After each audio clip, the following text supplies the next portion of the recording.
전도서 9장 1절에서 10절입니다. 키워드는 미친 마음, 말씀과 기도로 시작된 하나님 나라입니다.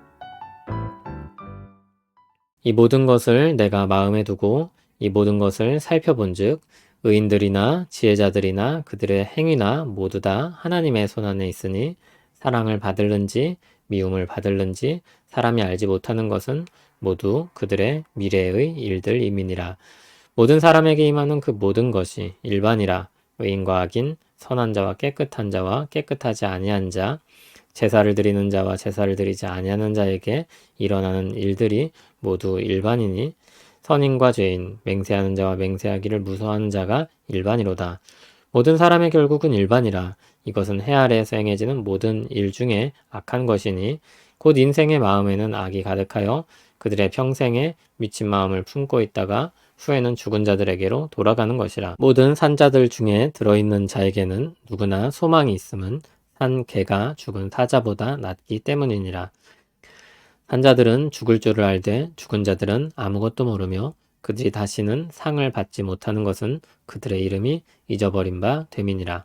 그들의 사랑과 미움과 시기도 없어진 지 오래이니 해 아래에서 행하는 모든 일 중에서 그들에게 돌아갈 몫은 영원히 없느니라.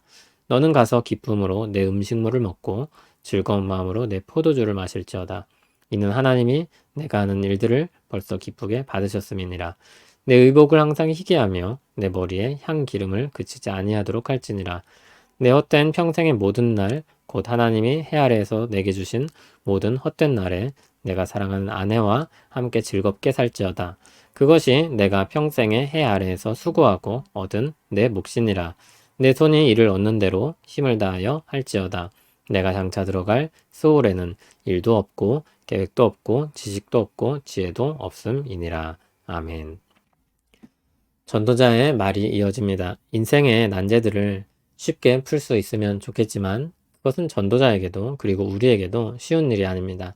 아직도 질문과 고민들이 많이 남아 있습니다.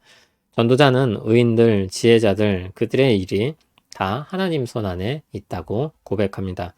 사랑을 받거나 미움을 받는 것은 사람에게 알려지지 않은 일입니다. 미래에 확인하게 될 일입니다.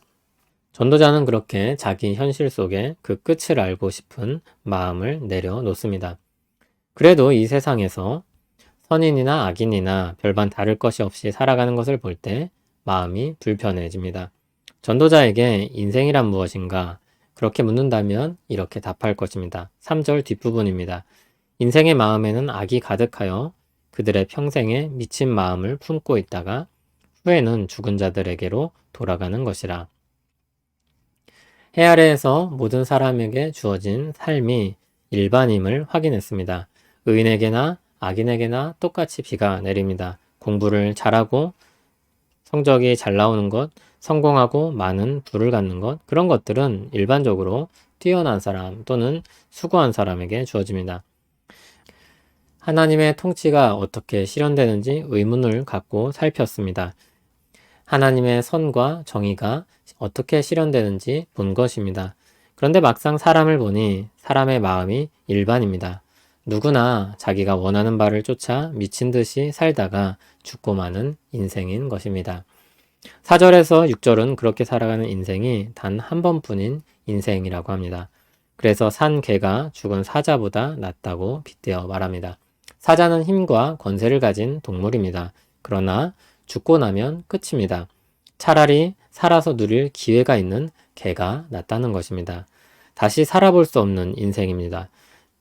산자는 죽을 것을 생각하고 마음을 새롭게 하여 살 수 있습니다. 그러나 죽음 이후에는 다시 기회가 돌아오지 않습니다. 그러므로 오늘 주어진 현실을 힘써 사는 것입니다. 기쁨으로 주어진 음식물을 먹고 마시는 것입니다. 하나님은 그 마음을 이미 기쁘게 받으셨다 했습니다. 8절에 옷을 희게 하고 머리에 향기름을 바르는 것은 기쁨의 잔치를 묘사하는 말입니다. 주신 기쁨을 누리는 것입니다. 9절을 보면 해 아래에서 주신 헛되다는 그 날에 하나님이 기쁘게 살도록 각자의 몫을 주셨습니다. 그러한 삶은 쾌락주의와는 달리 맡겨진 일들이 포함됩니다. 10절을 보면 자기 책임을 따라 힘을 다해 일을 해야 할 것을 가르치고 있습니다. 디모데전서 4장 3절에서 5절을 보면 하나님이 이 땅에 주신 것들은 감사함으로 받으면 모두 선하고 버릴 것이 없다고 했습니다. 하나님의 말씀과 기도로 거룩해진다고 했습니다. 하나님께서 주신 말씀의 지혜로 하나님을 의지하며 기도하는 사람에게 모든 것이 유익하게 쓰이는 것입니다.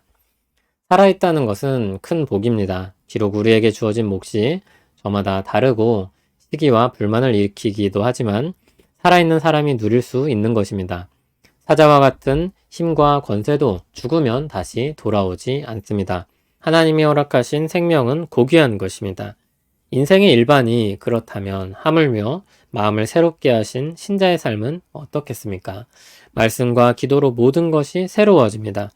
이전에 세상의 불의는 불평과 불만거리였다면 주 안에서는 기도해야 할 것이며 하나님의 통치를 바라며 기다릴 수 있는 것입니다. 신자로서 반면교사를 삼으며 주님 오실 날을 고대하게 하는 것입니다. 주어진 것들은 모두 감사로 받을 것입니다. 경건은 금욕주의가 아닙니다. 주어진 것에 대해서는 감사하고 즐거움으로 주신 것들은 기쁘게 받습니다.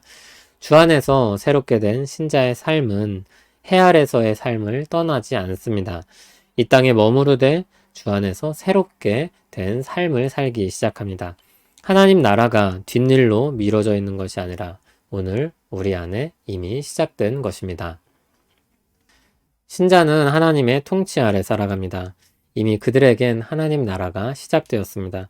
그 나라는 오늘의 실제이며 우리에게 주어진 기쁨입니다. 하나님 나라는 먹고 마시는 것이 아니라 의와 평강과 희락이라고 했습니다. 하나님 나라는 이미 우리 안에 시작된 것입니다. 영적으로 우리 안에 이미 실현되고 있는 것입니다. 다만 이 땅의 권세와 부딪혀 우리 마음이 상할 때가 있고 고난을 당할 때가 있습니다. 야고보서 5장 13절은 하나님 나라가 신자들 안에 이미 시작되었는데 아직 완전히 임하지 않은 이때에 어떻게 살아가야 할지를 가르칩니다. 고난당한 사람은 기도할 것이며 즐거워하는 사람은 찬송하라고 합니다. 어려움을 당할 때는 도움을 요청하고 주신 기쁨에는 감사로 찬양하는 것입니다. 그렇게 주님 나라 백성으로서의 특권을 누리며 사는 우리 모두 되길 바랍니다. 우리를 복된 하나님 나라로 들이시는 주님의 은혜를 찬송합니다. 이미 우리 안에 시작된 하나님 나라를 의식하고 말씀과 기도로 거룩히 살기 원합니다. 하나님 주신 모든 것을 기쁨으로 즐거워하고 어려움 당할 때 기도하여 하늘 시민권자의 특권을 사용하게 하옵소서. 오늘도 우리 인생을 굽어 살피시는 하나님, 우리를 돌보아 주시옵소서. 예수님 이름으로 기도합니다. 아멘.